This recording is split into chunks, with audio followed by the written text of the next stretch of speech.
Okay, hey, Charlie. Okay. Hi, Charlie. Hi. Okay, my favorite thing about what's going on with January 6th is how you said Congressman Jim Banks didn't make the squad. What is he still doing here? And you said he wouldn't get stuff for an answer, so he's out there like the two cheerleaders in the old SNL sketch who didn't make the squad, but show up at the games anyway. That is hilarious. And you said except he's doing nothing. I'm glad you appreciate my humor, because that remark about the way I greeted Jody, you've got a black mark in my little journal over here. Listen, I used to do nighttime radio, and if you know how many calls started with, "Hey, listen, could you just keep talking until I finish?" No.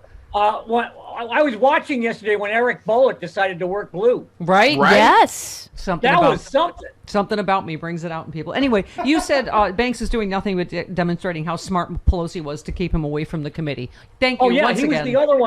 He was the other one besides Jim Jordan that Kevin McCarthy wanted to put on the committee. Yes.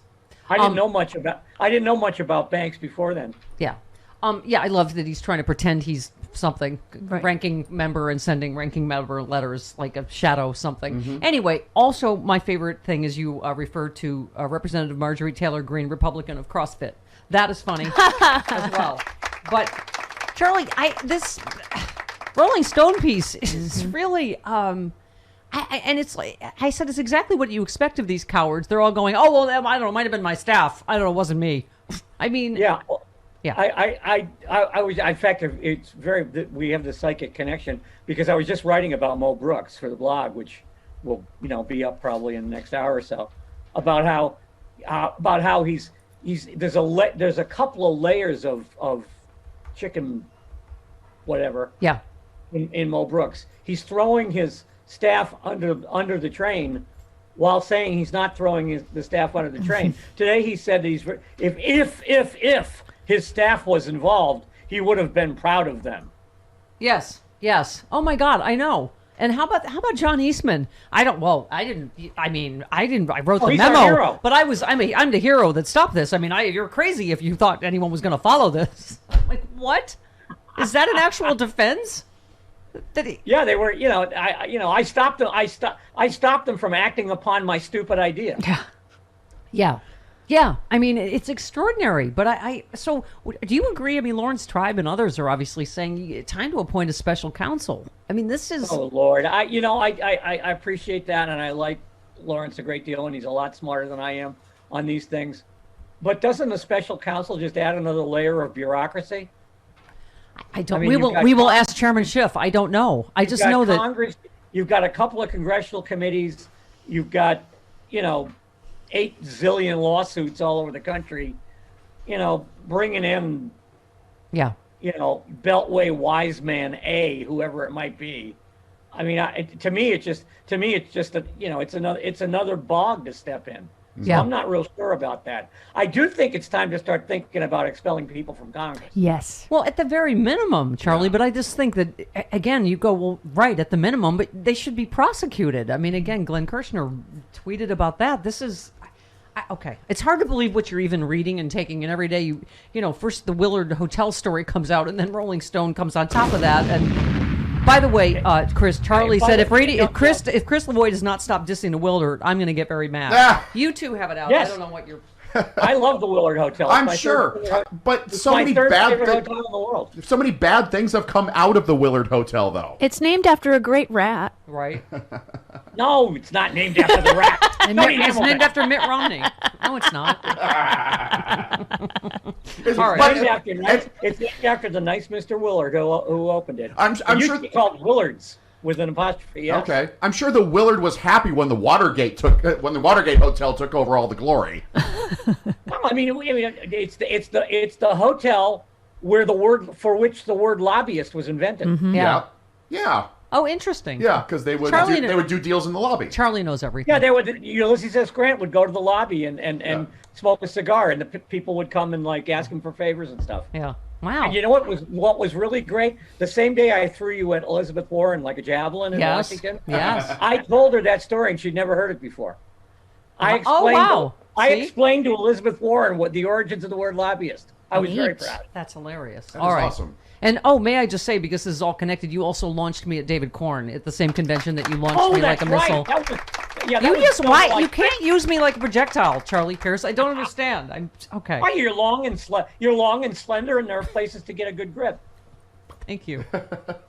Because I know in your interactions with Jody that you are a teasy little minx, but this story, because this is what we keep going, like, what are they going to get him for? And you said of all the chickens, Kiev and otherwise, are coming home to roost, it seems. First, the FBI raids of Oleg Deripaska, Manafort's old 2016 running buddy. Then on Friday, Rudy Giuliani's guy, Lamparnas, gets convicted in federal court of violating a whole truckload of campaign finance laws on behalf of, well, you know who. And you said I can't speak to the eternal punishment of all the miscreants, known and unknown, but this is the element of the previous administration's corruption that I think is most likely to come out in close to its entirety. There are corroborating witnesses. There's the matter of money, which most Americans understand, and frankly, the Volga bagmen back in Moscow don't care whether it comes out or not. It can't touch them. They already got pretty much everything they wanted out of 2016 anyway. I guess I'll take anything at this point. People are kind of like, I'll take accountability on anything, right? No, I just think that of all the complexities of the criminality in the last 4 or 5 years, the Russian, the combination of financial corruption and political corruption in the Russian thing is the easiest for everyone to understand. We all understand bribing public figures. Yeah. Yeah. I mean, usually from our experience with our state governments. Yeah. So yeah, I think we're going to hear a lot about that.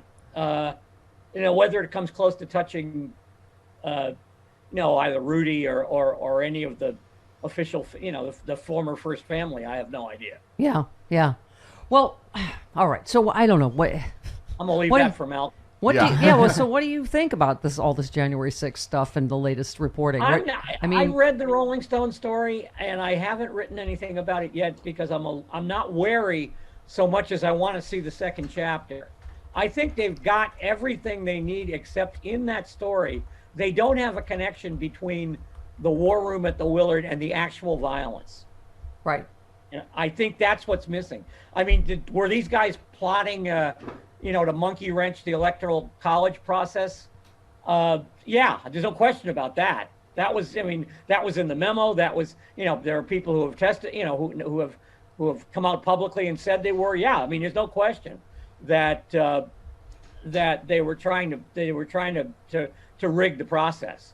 And I think Rolling Stone goes very far in showing who was involved in that. Mm-hmm. I mean, I was kind of surprised seeing Louis Gohmert's name in there though, but what the heck? He's one of those. He's one of them too. Yeah. But I don't know that you can yet hang the riot on them on anything except implication. Yeah. And that's why I'm going to stay away from it for a little bit. Okay. But they're close. And I think the country is close to at least finding a whole bunch of accessories before the fact. Yep. Well, so we have obviously Virginia. We have the Trump-backed candidate. Oh, by the way, I love this one. Trump's picks messy personal life worries Senate Republicans desperate to hold on to Pennsylvania seat. And you said a Trump-endorsed candidate who has a messy personal life. What were the odds there? But this is the whole, I think that's the ad that made Trump mad. Is our friends at Midas Touch that Yes. Glenn Youngkin doesn't want you in Virginia. If you weren't scared, you would go to Virginia. It's like, if you weren't such a loser, you would go. But, I mean, what do you think's going to happen in this race? It is close, and it's... I think Karen McAuliffe's going to win by 4 or 5 points. Yay! Okay. I think most of the agitas has been performance sake. And that would be precedent-shattering, as Rachel went through last night. Every election in Virginia has gone to the opposite, the party that won presidency, right? Yeah, one of the things that gives me hope that I'm right about that is the fact that they ran the same thing. They tried to run the same play in New Jersey, and Phil Murphy's going to win by 15 or 16. Yeah, and I think it. That was never close. I think it's going to be a huge blue wave. I think it's going to be an indicator that I don't know Charlie, if we're going to get a carve out for voting rights, but I desperately hope so. What do you think on that? Oh yeah, I mean, you are not going to get voting rights protection without getting rid of the filibuster. Right. There's no option anymore. The president is sitting there in the White House going, "Please do this now." Yeah. And Once again, Joe Biden isn't the Joe Biden of 1981. Yeah. yeah. And listen to Sherrod Brown on the other bills we're waiting It's for. still transformational. It's transformational in housing. It's transformational in transit. And when we are done with this, it's going to have an impact for the next decade or two. And that's what excites so many of us about coming to this deal. I want to hand him a lozenge. Me too. I do too. All the time. And Pat Leahy. He wouldn't be Sherrod Brown if he didn't sound like that. Yes, like he ate a gravel. The Frogman Henry of the Senate. Like he just ate a gravel driveway. Yeah. And maybe Leon Redbone.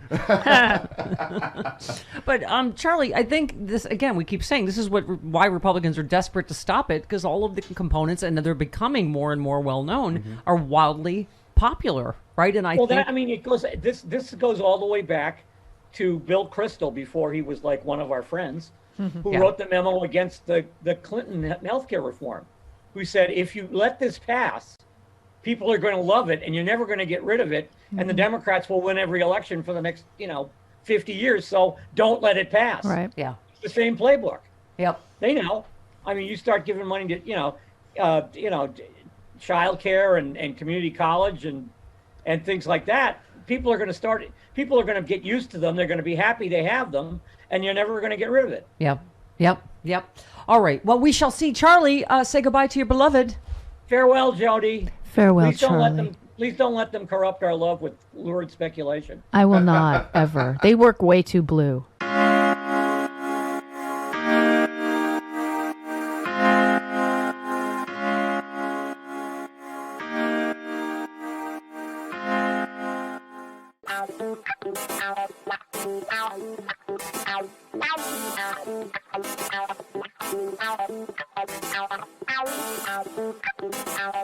Ow.